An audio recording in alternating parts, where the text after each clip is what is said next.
You want to know the definition of him? And I'm talking about the slang term him. It refers to someone who is exceptionally talented, successful, and absolutely the best at what they do. That's him.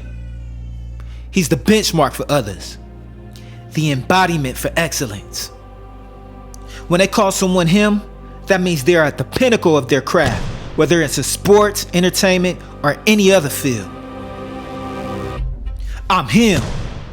That's what somebody on a basketball court would say when they got confidence. I'm him. Give me the ball, I dominate. I'm outstanding. I don't need your validation. I know who I am. Have you ever heard of King David? King David was him before him was even a term. King David was the man. Now let me give you a little backstory. Israel wanted a king. If you read 1 Samuel chapter 8, you'll see Israel rejected God and asked the prophet Samuel for a king. It wasn't God's idea for them to have a king. God was their king. God was their ruler. They pretty much begged God for a king because they wanted to be like other nations. God intended for Israel to be different, but they wanted to be like other nations. You better be careful what you ask God for, because he just might give it to you.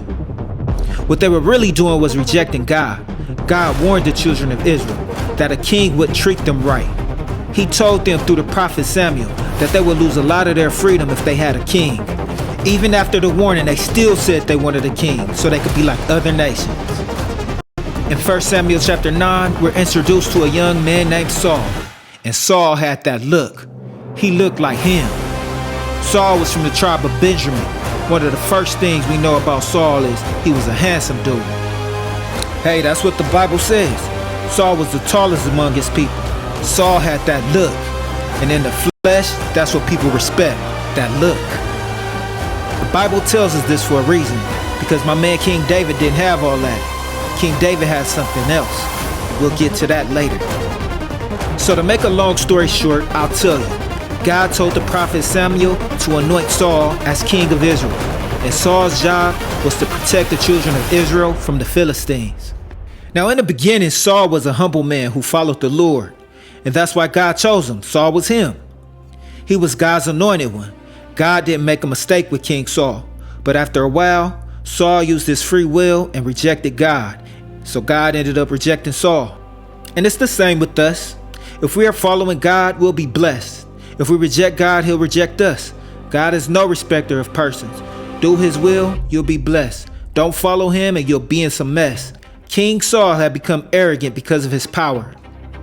And that's exactly how he lost his kingdom. He did not obey God.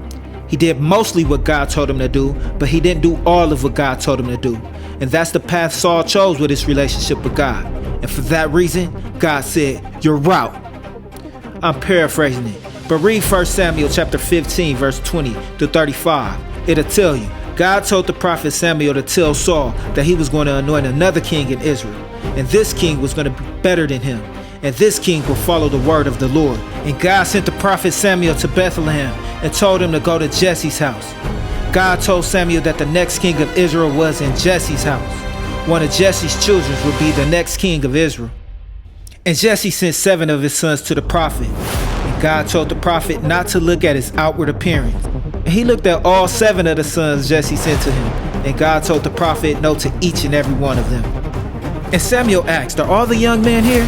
And Jesse said, "No, I have one more, and he's the youngest. And he's out there keeping the sheep." And Samuel said, "Bring him in. We will not sit until he comes here." 1 Samuel chapter 16, verse 12 through 14. So he sent and brought him in. Now he was ruddy, with bright eyes, and good looking. And the Lord said, "Arise, anoint him, for he is the one." Then Samuel took the horn of oil and anointed him in the midst of his brothers. And the Spirit of the Lord came upon David from that day forward. So Samuel arose and went to Ramah. But the Spirit of the Lord departed from Saul, and the distressing spirit from the Lord troubled him. Now first of all, let's look at this. God said David was the one. David was him. It's one thing for me to declare that I'm him. It's cool for others to say, "Yo, that's him." But can you imagine God saying you are the one? That's him. You know why? Because David was a man after God's own heart. Man looks at the outward appearance, but God is looking at our hearts. David was anointed as the king, but it took some time before he was appointed as the king. Now Saul had this distressing spirit come upon him, and the Bible says it was from the Lord. I'm pretty sure it was due to his disobedience, and Saul's servant knew of his distress, and they tried to find a cure for him. And someone mentioned that if someone came and played some soothing music on a harp, Saul would become well again. And this idea pleased Saul. But who would this person be? And one of the servants mentioned David, son of Jesse, and Saul said, "Bring him here." And he came and played his music for Saul, and Saul liked him. Every time David played his harp, the depressing spirit would leave Saul. And Saul gave the young man a job as his armor bearer. You know, I don't think this was an accident. God was giving David a front row seat on how to be a king. Now, we can't talk about David without talking about the giant Goliath. You remember how tall Goliath was? The Bible says he was 6 cubits in a span. That sounds pretty tall to me. I'm 5'10" and a half, and as a man, that half inch is very important to me. If Goliath's height was measured the way we measure it today, he would be approximately 9'9". That's pretty tall. And we know David was a regular sized guy, but David was him. The weight of Goliath's armor was about 125 pounds. His spear was about 15 pounds. Needless to say, if Goliath's height didn't frighten you, then his armor would. Goliath was the Philistines' champion, and he challenged Israel, and he wanted to fight one of Israel's men, saying, "If one of y'all can kill me, we'll be your servants. But if I kill one of y'all, y'all would have to be our servants." And he gave them 40 days to accept this challenge. Now Israel was faced off against the Philistine army in Elah Valley, and the men of Israel were terrified.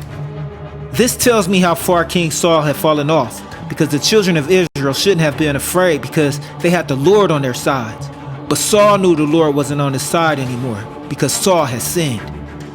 Now David was too young to be in Israel's army, so he was back home with his father Jesse. And Jesse wanted to know what was going on with the army because he had 3 of his sons in the army.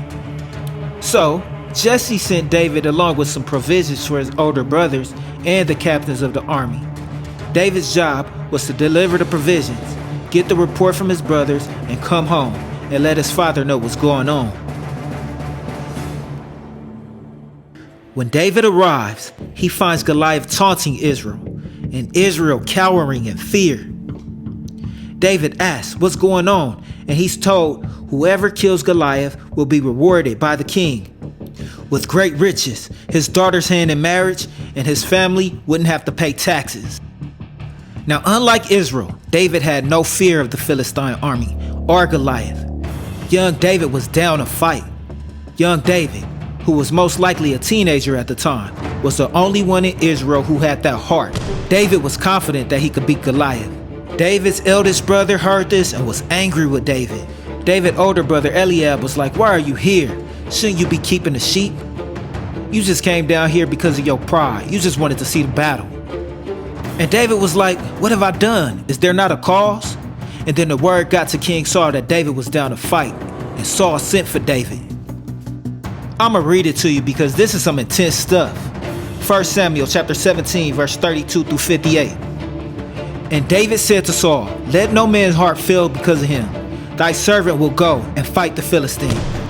And Saul said to David, "Thou art not able to go against this Philistine to fight with him, for thou art but a youth, and he a man of war from his youth." And David said unto Saul, "Thy servant kept thy father's sheep, and there came a lion and a bear, and took a lamb out of the flock. And I went out after him, and I smote him, and delivered it out of his mouth. And when he arose against me, I caught him by his beard, and I smote him, and I slew him. Thy servant slew both lion and bear, and this uncircumcised Philistine shall be as one of them, seeing he hath defied the armies of the living God." David said, "Moreover, the Lord hath delivered me out of the paw of the lion and out of the paw of the bear. He will deliver me out of the hand of this Philistine." And Saul said unto David, "Go, and the Lord be with thee." And Saul armed David with his armor, and he put a helmet of brass upon his head. Also he armed him with a coat of mail. And David girded his sword upon his armor, and he essayed to go, for he had not proved it. And David said unto Saul, "I cannot go with these, for I have not proved them." And David put them off of him, and he took his staff in his hand, And he chose 5 smooth stones out of the brook, and he put them in his shepherd's bag, which he had, even in the scrip, and his sling was in his hand, and he drew near to the Philistine. And the Philistine came on and drew near unto David, and the man that bare his shield went before him. And when the Philistine looked about, he saw David and disdained him, for he was but a youth, and ruddy, and of a fair countenance. And the Philistine said unto David, Am I a dog, that thou comest to me with staves? And the Philistine cursed David by his gods. And the Philistine said to David, Come to me, and I will give thy flesh unto the fowl of the air, and to the beast of the field. Then said David to the Philistine, Thou comest to me with the sword, and with the spear, and with the shield, but I come to you in the name of the Lord of hosts, the God of the armies of Israel, whom thou hast defied. This day will the Lord deliver thee into mine hand, and I will smite thee, and I will take thine head from thee, and I will give the carcass of the host of the Philistines this day unto the fowls of the air, and the wild beasts of the earth, that all the earth may know that there is a God in Israel. And all this assembly shall know that the Lord saveth not with sword and spear, for the battle is the Lord's, and he will give you into our hands. And it came to pass, when the Philistine arose and came and drew nigh to meet David, that David hastened, and he ran toward the army to meet the Philistine. And David put his hand in his bag, and took thence a stone, and slang it, and smote the Philistine in his forehead, that the stone sunk into his forehead, and he fell upon his face. So David prevailed over the Philistine with the sling and with the stone, and smote the Philistine, and slew him. But there was no sword in the hand of David. Therefore David ran, and stood upon the Philistine, and took the sword, and drew it out of the sheath thereof, and slew him, and cut off his head therewith. And when the Philistines saw their champion was dead, they fled. And the men of Israel and of Judah arose and shouted, and pursued the Philistines, until they come into the valley, into the gates of Ekron. And the wounded of the Philistines fell down by the way of Sha'araim, even unto Gath, and unto Ekron. And the children of Israel returned from chasing after the Philistines, and they spoiled their tents. And David took the head of the Philistine, and brought it to Jerusalem, and put his armor in his tent. And when Saul saw David go forth against the Philistine, he said unto Abner, the captain of the host, Abner, whose son is this youth? And Abner said, As thy soul liveth, O king, I cannot tell. And the king said, Inquire thou whose son this stripling is. And as David returned from the slaughter of the Philistine, Abner took him and brought him before Saul with the head of the Philistine in his hand. And Saul said to him, Whose son art thou, thou young man? And David answered, I am the son of thy servant Jesse, the Bethlehemite. That was some intense stuff. David was him. David was not a perfect man, but David was a man after God's own heart. Just remember, God looks at our heart and not our outward appearance. Thank you for listening to this story. Just remember, it is your time to win. It is your time to shine. And if you feeling my vibe, then like, share, and subscribe. My name is Jamal. I'm strong and courageous, and I make content to encourage God's people. God bless.